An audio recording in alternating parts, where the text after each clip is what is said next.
le gouvernement fait une agréable surprise aux Algériens. La loi de finances 2025 apporte une nouvelle lueur d'espoir aux Algériens, grâce à une mesure particulièrement inattendue. Le gouvernement a décidé d'élargir les opportunités de crédit, notamment pour des secteurs tels que l'enseignement, le tourisme domestique, et les soins médicaux, mais à une condition essentielle, ces services doivent être consommés sur le territoire national. Cette initiative a été saluée par les experts et professionnels concernés, qui y voient un moyen de dynamiser l'économie locale tout en améliorant le quotidien des citoyens. Selon les premières indications communiquées par le ministère des Finances, ces nouveaux crédits à la consommation visent à répondre à plusieurs objectifs. Tout d'abord, ils entendent stimuler le pouvoir d'achat des ménages algériens, une préoccupation constante dans le contexte économique actuel. En rendant accessibles des services essentiels grâce à des facilités de financement, le gouvernement souhaite également encourager les citoyens à redécouvrir et profiter des richesses du pays. Un professionnel du tourisme interrogé par une chaîne de télévision privée a souligné que cette décision pourrait révolutionner le secteur. Les crédits dédiés au tourisme domestique permettront aux Algériens de visiter et mieux connaître leur pays. Cela ouvrira la voie à une nouvelle dynamique touristique, surtout dans des régions encore peu explorées mais riches en potentiel, a-t-il déclaré. Les experts espèrent que cette mesure attirera également des investissements dans les infrastructures touristiques, favorisant ainsi une croissance durable. En ce qui concerne les soins médicaux, cette initiative se présente comme une réponse aux besoins pressants des citoyens en matière de santé. Les crédits pour financer des interventions chirurgicales, des traitements spécialisés ou encore des séjours en centre de rééducation pourraient transformer le quotidien de nombreuses familles. Ces mesures visent à réduire le fardeau financier souvent associé aux soins médicaux tout en garantissant un accès élargi aux services de santé sur le territoire national. Le gouvernement semble également vouloir encourager une forme de patriotisme économique. En limitant l'utilisation de ces crédits à des services disponibles uniquement en Algérie, les autorités espèrent réduire les dépenses effectuées à l'étranger et réinjecter ces fonds dans l'économie locale.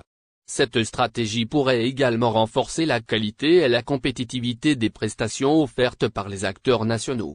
L'impact potentiel de cette initiative dépasse largement les frontières des secteurs directement concernés. En stimulant la demande pour des services éducatifs, touristiques et médicaux, les crédits à la consommation devraient créer un effet d'entraînement sur d'autres industries.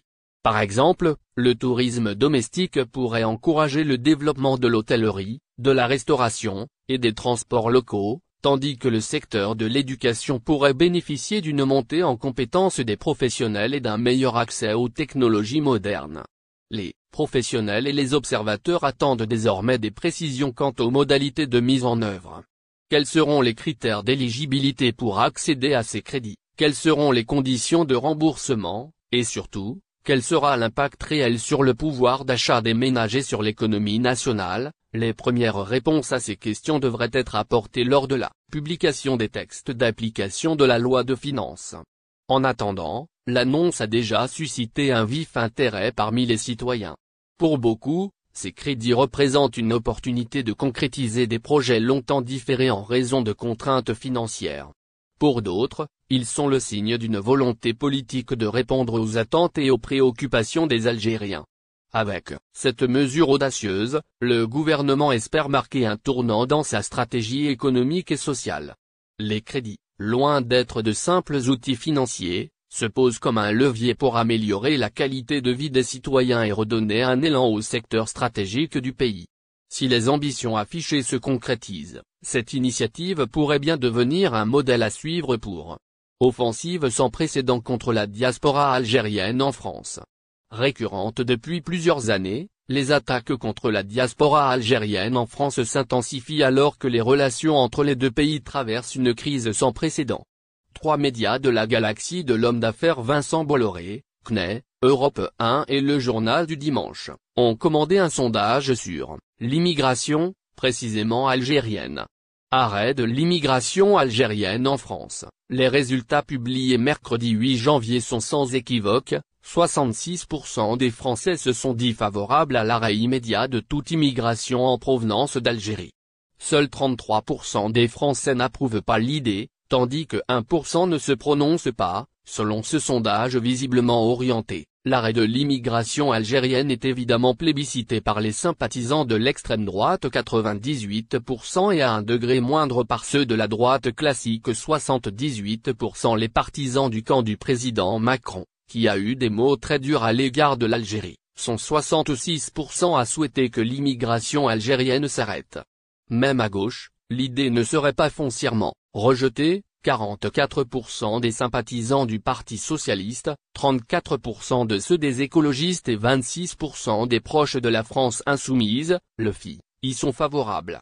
Par tranche d'âge, le rejet de l'immigration algérienne est plus marqué chez les plus de 50 ans 74% que chez la jeune génération 56% chez les 18-24 ans. 3 millions d'Algériens en France simultanément. Le directeur de l'Observatoire de l'immigration, Nicolas Pouvreau-Monti, s'est exprimé, toujours sur CNeT, et a livré des chiffres qui laissent entendre que les Algériens ne sont pas seulement trop nombreux en France mais surtout que leur nombre va en grandissant. Selon lui, il y a aujourd'hui en France environ 900 000 immigrés algériens au sens strict de l'immigré qui est une personne née étrangère, à l'étranger, et qui peut avoir acquis la nationalité française. Ce nombre est triplé pour atteindre 3 millions si l'on compte les immigrés algériens, leurs enfants et leurs petits-enfants. Concrètement, le nombre de binationaux franco-algériens est d'au moins 2 millions. Trop d'immigrés algériens en France. Sur les 900 000 immigrés algériens de première génération, on a aujourd'hui environ la moitié qui sont arrivés après l'an 2000. Donc c'est une immigration qui est aussi en accélération récente, a précisé le directeur de l'Observatoire de l'immigration. C'est aussi cette période de turbulence et d'attaque contre l'immigration algérienne que l'ancien Premier ministre Édouard Philippe a choisi pour réitérer son appel à la révocation de l'accord franco-algérien de 1968. Pour lui, le moment est venu pour passer à l'acte. À une journaliste de France 5 qui lui fait remarquer qu'il s'est planqué ces derniers mois, il a répondu qu'il a formulé des propositions assez massives, particulièrement celle de dénoncer l'accord avec l'Algérie sur l'immigration. Ce n'est pas du tout une petite chose. Je suis parfaitement conscient de la portée diplomatique de cette dénonciation mais je crois que, s'agissant du contrôle de l'entrée sur le territoire et du contrôle de qui reste sur le territoire, cette dénonciation est opportune et que le moment est venu. Influenceurs algériens arrêtés. Les auteurs de cette offensive généralisée contre l'immigration algérienne croient tenir un argument supplémentaire après l'arrestation d'influenceurs algériens pour appel à la violence.